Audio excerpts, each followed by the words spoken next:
Welcome to Just Minding My Business Radio, where we are moving at the speed of God, learning what we didn't know we didn't know.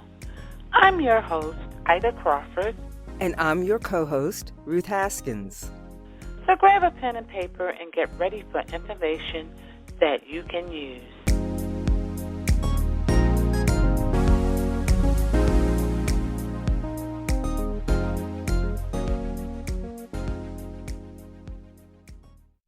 X your business starting today with digital marketing from Just Minding My Business Media, LLC, on JMMB Media TV or Mindset Movers TV.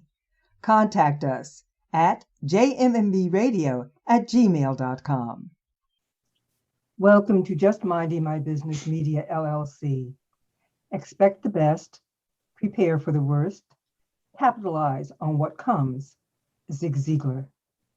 Today, we welcome Chris Felton, who is a founder and principal of his own financial services business, which he started in 1999. He leads and trains over 220 plus agents with over 30,000 clients.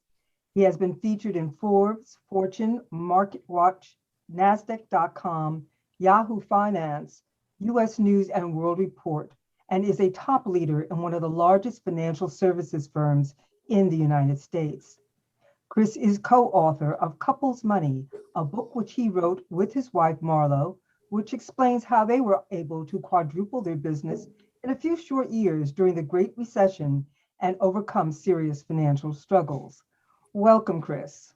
Wonderful to be with you guys. Thanks for having me. Excited to get into this with your crowd here. So yes, thank you. Welcome. So since 1999. So how did this all begin? The book, our business, or Your business. I'm a recovered CPA. So I grew up in Loveland, Colorado. I went to Colorado State University and graduated in 1993, got an accounting degree, and moved down to Denver, and I went to work for what was then the largest accounting firm in the world at that time, called Arthur Andersen, and jumped into corporate America and was trading time for money, working 80, 90 hours a week and flying to wonderful locations like Scottsbluff, Nebraska, and Elko, Nevada, and Uzbekistan, and places you don't want to necessarily hang out in, and just looked to the partner that was 10, 15 years ahead of me, and I didn't want his health. I didn't want his fourth wife. I didn't want his his kids. He was a bad meal away from another coronary heart attack, and I was I was on a path. And you probably know when you work that much, you start getting used to it. Mm-hmm. And addicted to adrenaline and all sorts of things. I decided to become an entrepreneur and landed, kind of did this was moonlighting in 1999 to February 2000, and then fired my boss and launched in February 2000, and we've had some cool things happen. So very, very grateful, but more excited than I've ever been. Actually, just turned 50 and ready to tee it up here for the next 70 years. Oh, that's right. I know that's right. I tell you, it's so wonderful to be an entrepreneur. It really is. It's like the control you have, of what you do, and the fabulous people that you get to serve. It's nothing like it. So tell us about your financial company, a little bit about it, and who is your target audience? Yeah, we, before I landed on my firm, the only firm I've been with, I interviewed with some of the bigger companies, and what they were wanting was to, for me to introduce them to all my friends and family that had $1 million or more to invest, which was, zero. And my mom worked her entire life and, passed away at 64 and had saved a grand total of, $10,000. that was it.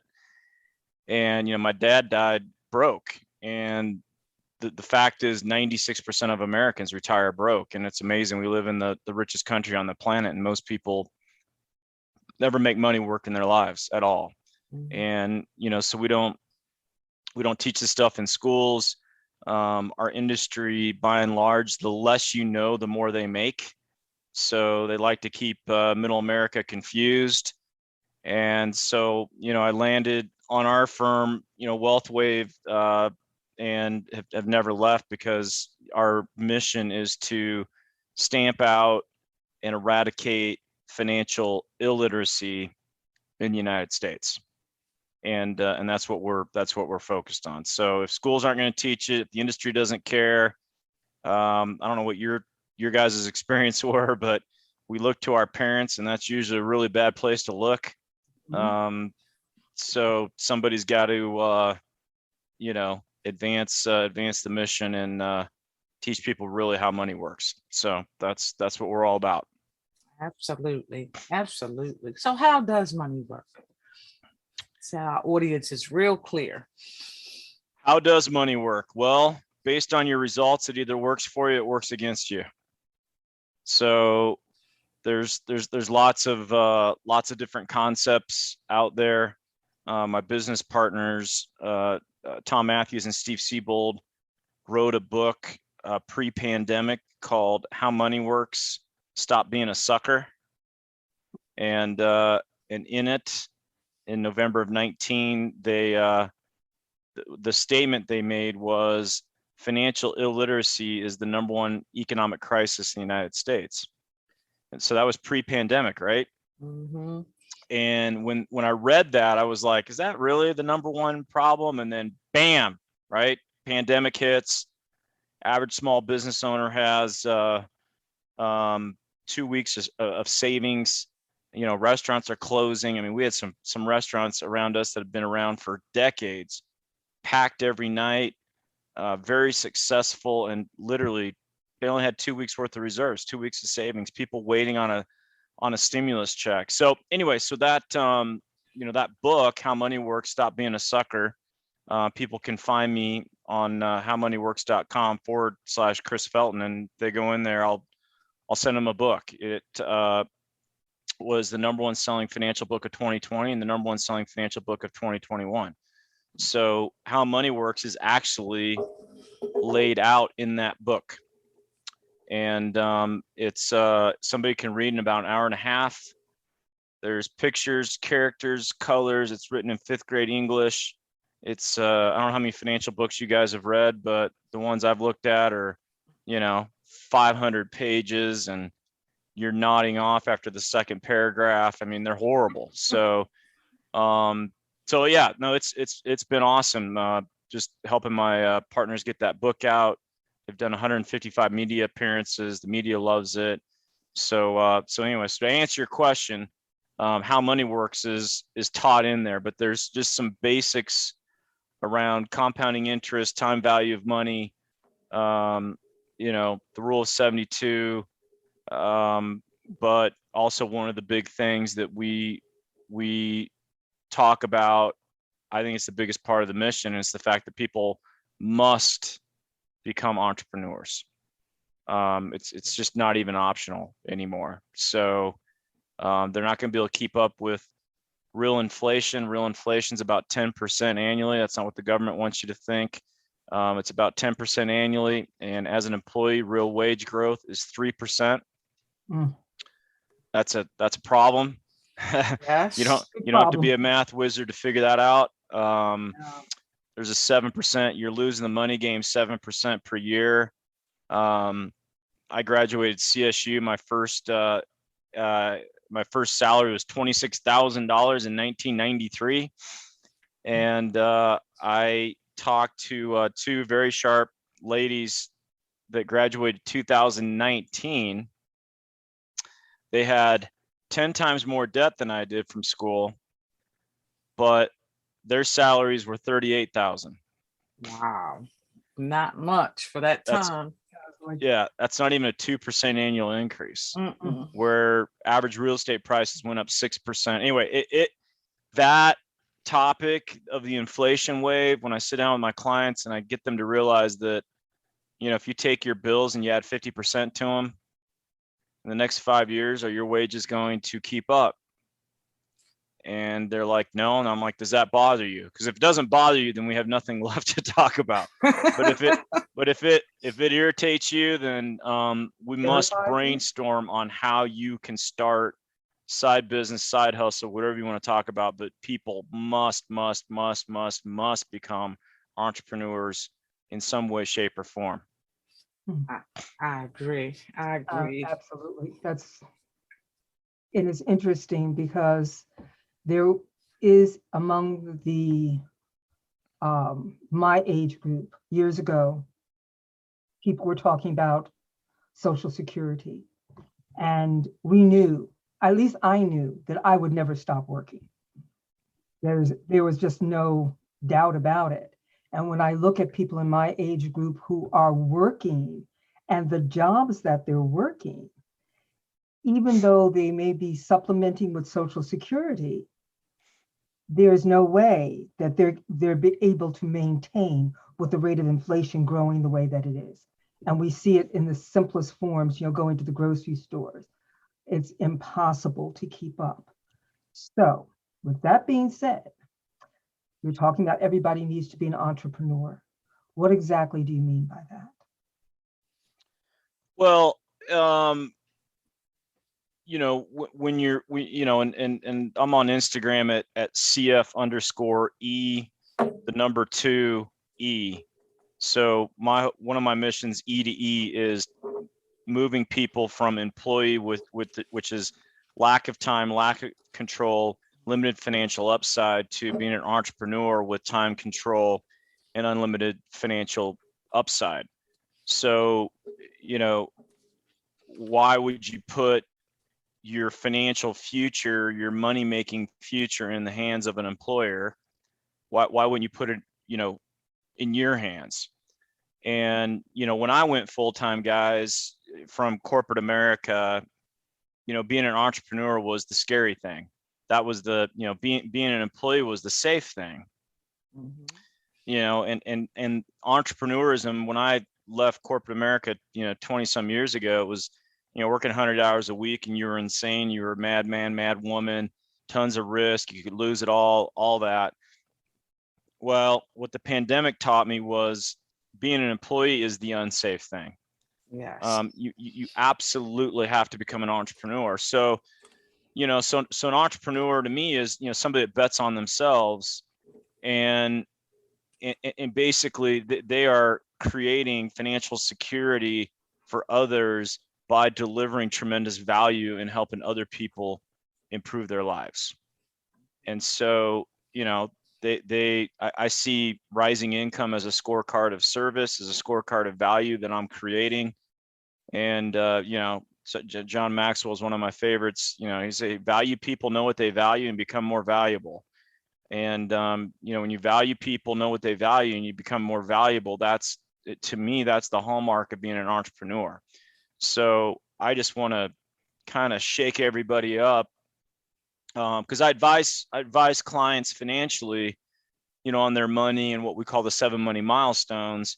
But, most people in my industry kind of stop there. I'm in their kitchen saying, you know what? When would you like to know your house is on fire? And yeah, as soon as possible. And I just tell them, I'm like, guys, because of this thing called the inflation wave, you are not, you need to be a good saver.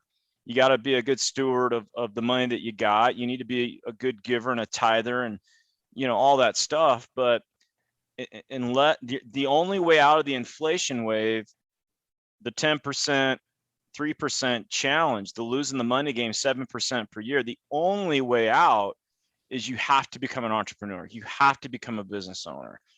And that's why I ask people if that bugs you. And if it gets in their kitchen and you can see them being irritated, now we got some fuel to work with. And now I can coach, teach, train, and mentor them. And in the last year, I've helped dozens and dozens of people, fire their boss, or, and it's not necessarily fire your boss, but at least get something going on the side. If you Google the term gig economy, I mean, that's the economy we're entering. That's Uber, Airbnb, DoorDash, but there's other ways to do that very thing. But if you're hearing this and you're like, man, I got debt, I'm not saving enough money. Yeah, but you need to sit down and brainstorm about how am I going to bring more income into my house? Because where I think people get stuck is they're like, this is how I make my money.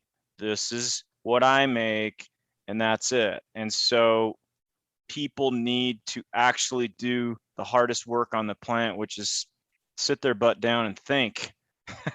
Mm-hmm. and think. Yeah. So you got to think about how you can bring more money into your home, because you have to. Yeah, you're absolutely right, because nowadays a job is just not doing it. And if you are making six figures, you're trading time for dollars heavily. Mm-hmm. You're not spending that time with your family. You're not seeing your children grow. You're missing the important parts of life with your family, and that you cannot get back. No.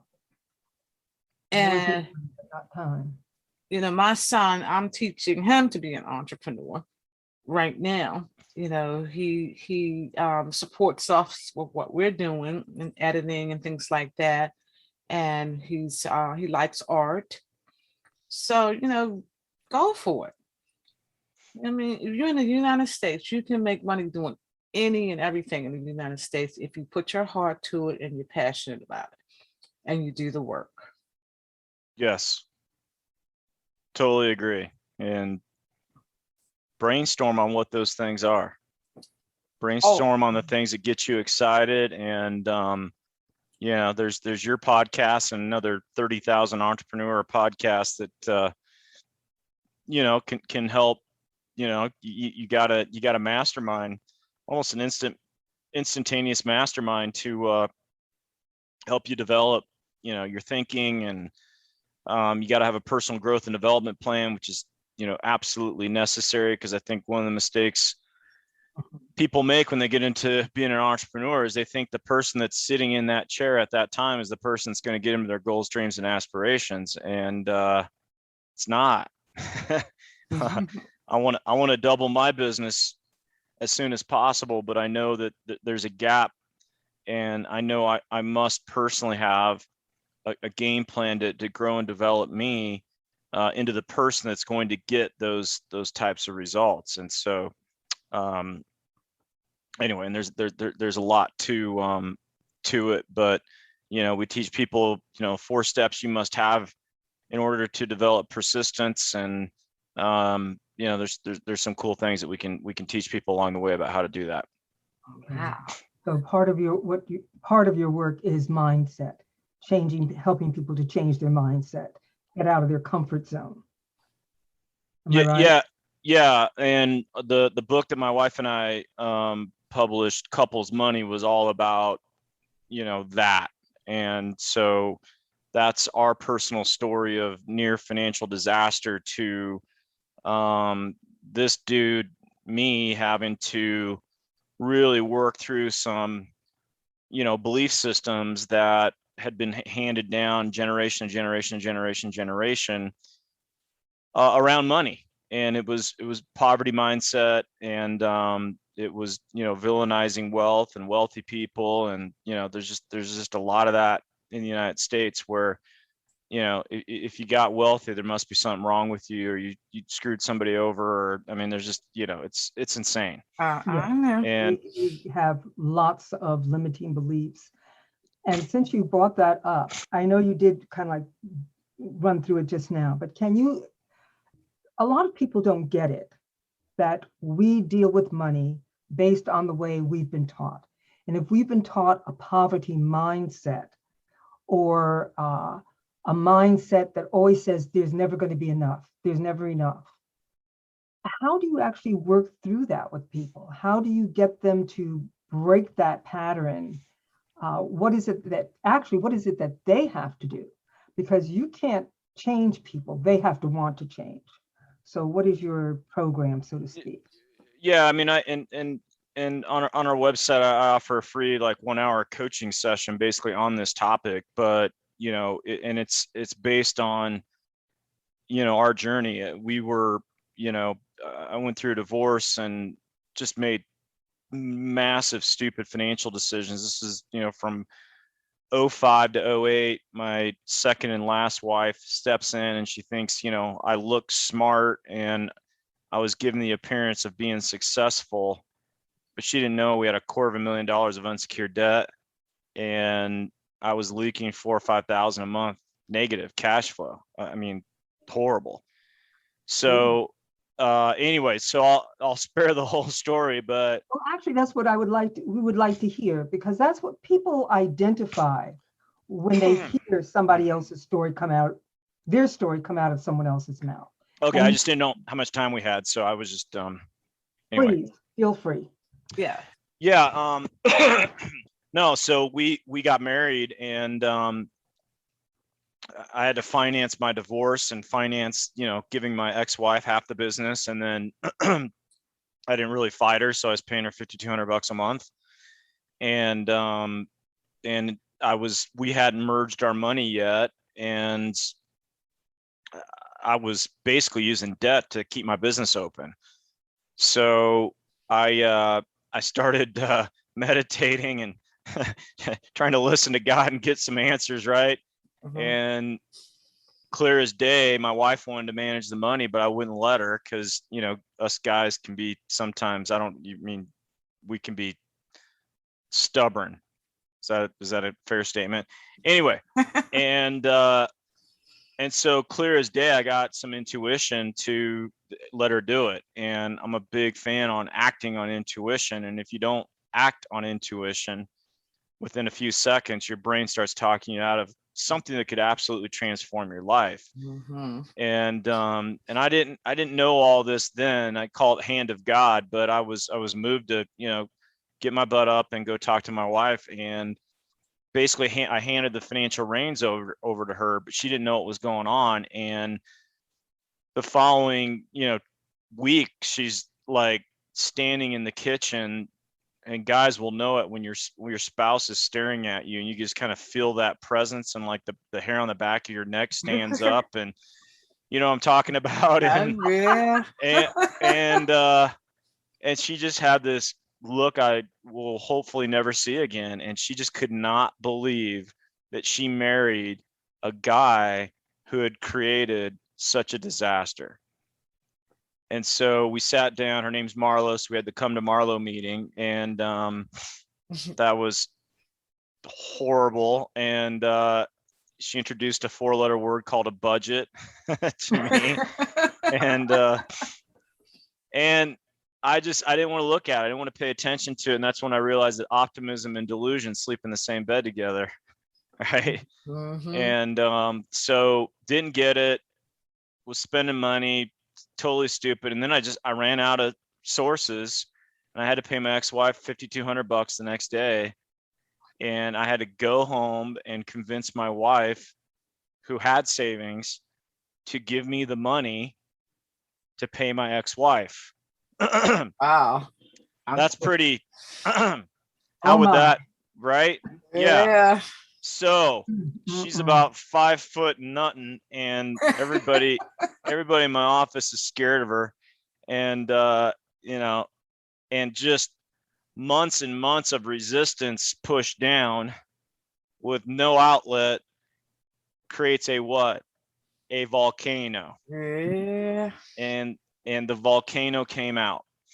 And she just, she threw her purse. Right? Women must be pissed if they're throwing their purse, right? And so we were just getting in an argument. She was yelling at me, colorful language, and I basically was like, why are we still married? I asked that question. Why are we still married then? And total silence. And she went upstairs, and that's when I realized that wherever I've had a money problem in my life, I've always been there.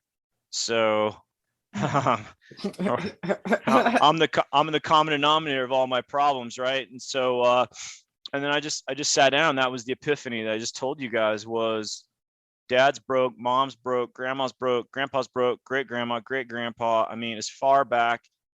And I knew enough on personal growth and development that I had unconsciously inherited their belief systems, and it was going to have to change. Mhm. So we got back together the next day. She realized that she wasn't helping, and we decided not to declare bankruptcy, not to get divorced, but figure it out. And she got on a plane and basically flew around for a couple years, found world-class financially independent couples that had wealth, not only financially, but relationships, spiritually. They built their businesses together. So she would come back and say, hey, this is how they think, this is what they're doing. And then my job, guys, was to pull out one belief system at a time and look at it and figure out, was it serving me or wasn't it serving me?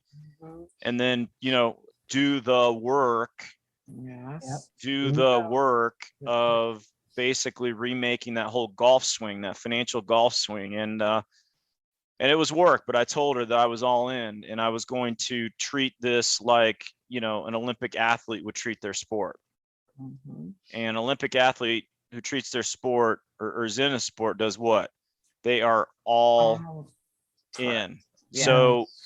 So anyway, so we wrote the book based on that, because what happened to us was just a massive financial transformation.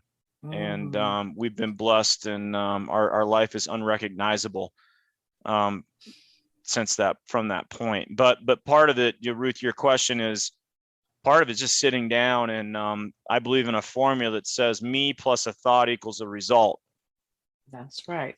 And if you don't like your results, there's you, and then all there is thinking. So I hired a coach for about 4.5 years, and he said, you no longer have a money problem, you have a money project. And we view projects a lot differently than we do problems. Yes, we do. And he just said, okay, write the word money down and write down everything you make up about it, because that's what we as humans do. We make up stuff. Mhm. And we make up stories, we make up limiting beliefs. I call limiting beliefs lies that we tell ourselves. And so it was all about it being hard to make, hard to keep, rich people stink.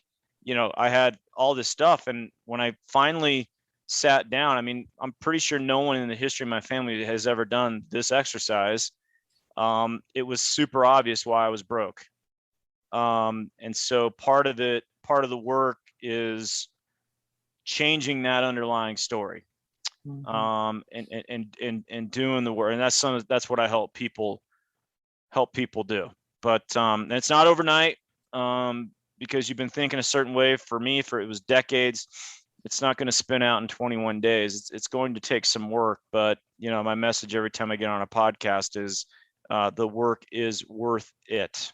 It's worth every second, because a lot of people that are in the struggle mode, they ask themselves if it's really worth it. I've made a lot of mistakes and done some stupid things, but I always knew that the price I had to pay to shift that stuff was going to be worth it. And it has been. Yes, and it always is. So if people want to connect with you, how do they do so? Yeah, I mean, so couplesmoney.com is our website.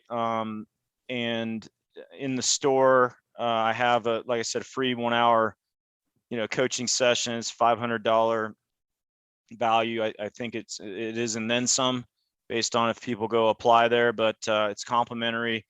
They can go to howmoneyworks.com/Chris Felton, Mhm. and they can connect with me there. If they want a How Money Works book, they can go there and send me. They should be able to send me an email through that website, and I'll put one in the mail to them. And $17 on Amazon, but I'll send it out complimentary.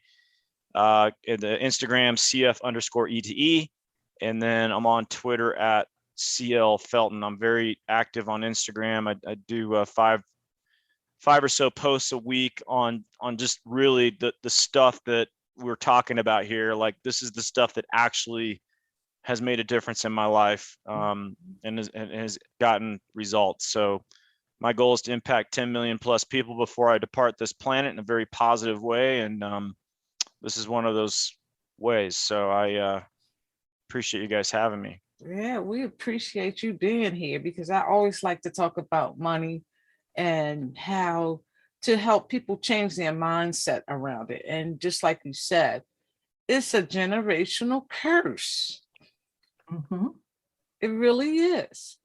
And I remember being a little girl, and we thought people that had a checking account, we thought they were rich. Because we didn't know, our parents didn't know better. Everything was, paycheck to paycheck. It's all about putting food in the house, that's all you heard. You never heard anything about wealth. Now, one of the things my father, that I saw him do, he quit his job because he was a plumber. Actually, he was a master plumber without the papers.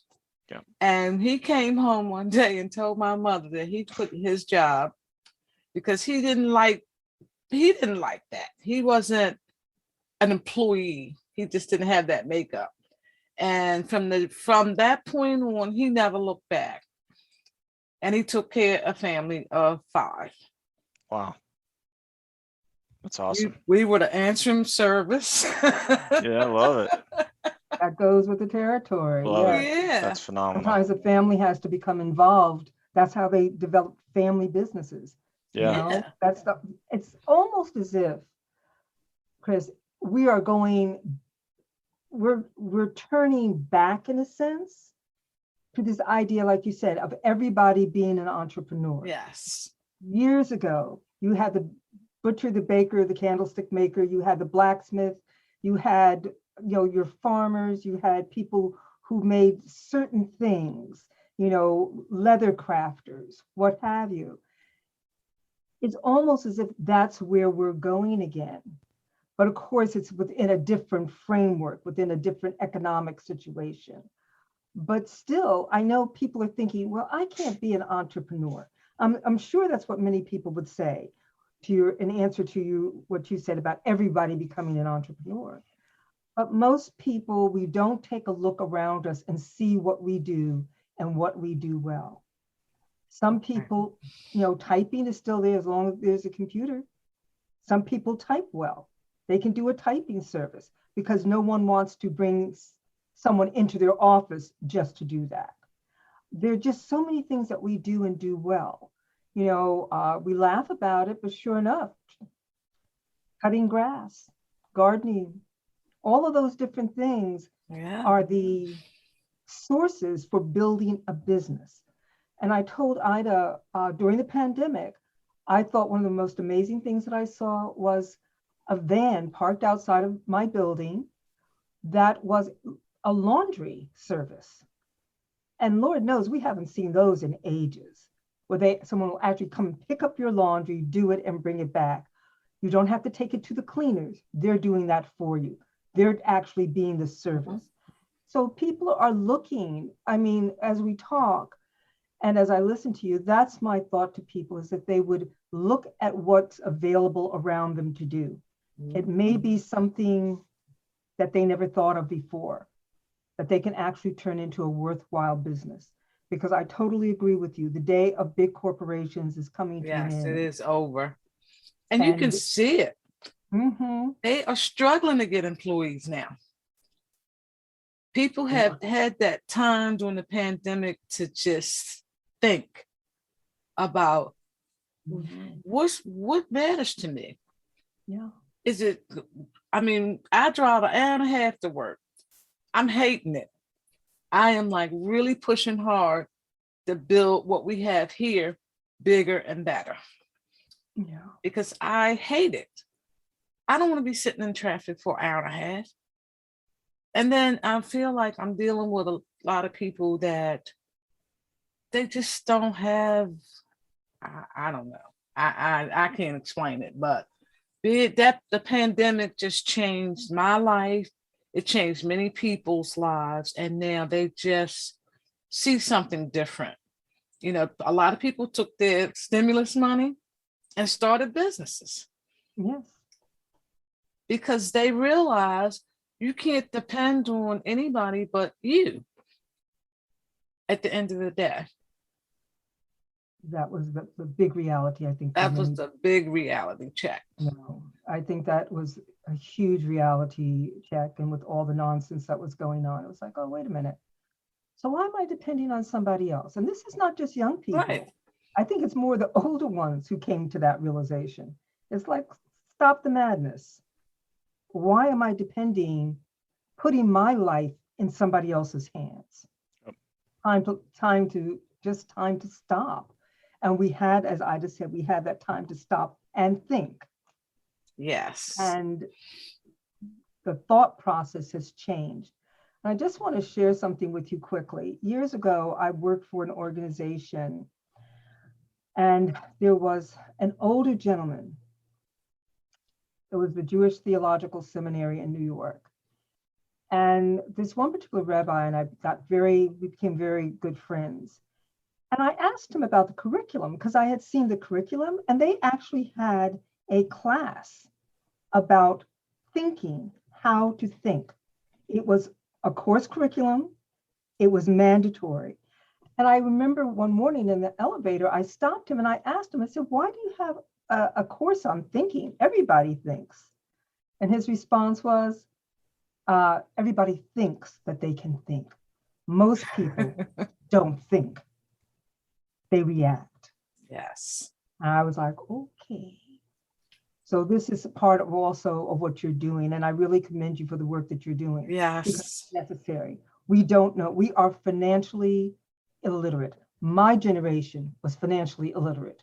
The generation before and the generation before and the generation before it didn't count.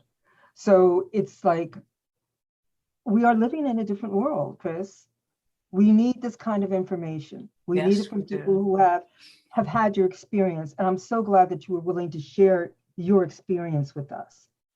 Because now people who listen to this will say to themselves, oh, he's been down that road. Yep. Okay, I don't have to feel ashamed, because there's a lot of shame around money. A lot of shame. A lot of shame. Yep. When people can't hold their own, when they can't make their money stretch, when there's more bills at the end of the month than money, all of that. There's a lot of shame. And so, I don't know, I'm just going to leave it there because I really value what you do. I do too. Thank you for showing up today to share that with us. And we would love to have more conversations with you. Oh, absolutely. Because we're just starting. We haven't gotten into it.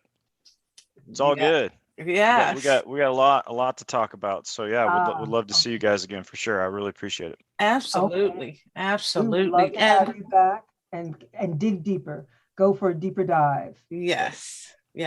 And again, how do people get in contact with you?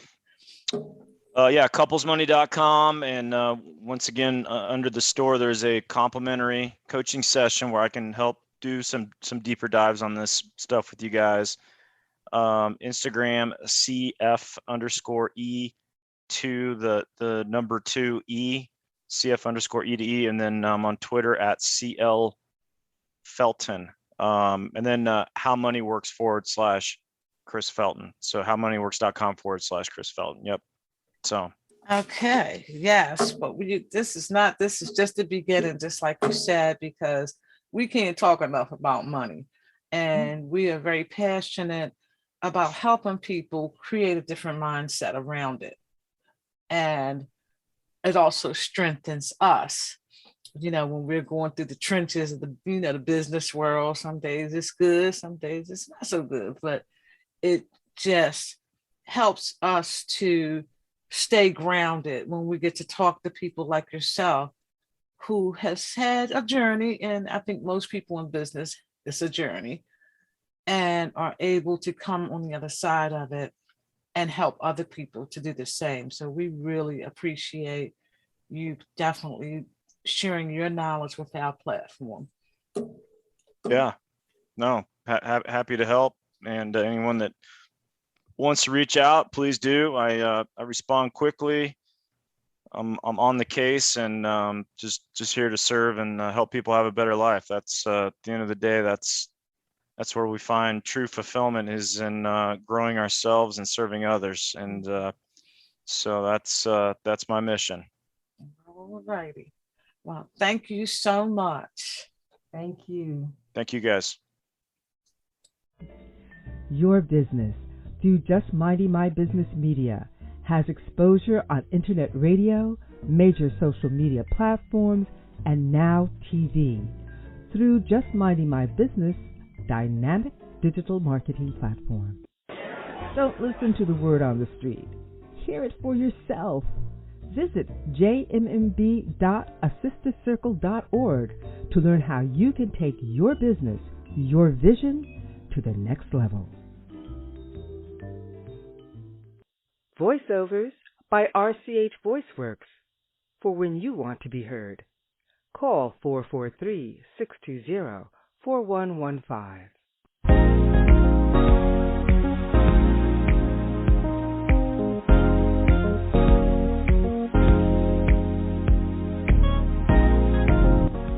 Thank you for tuning in to Just Minding My Business Radio.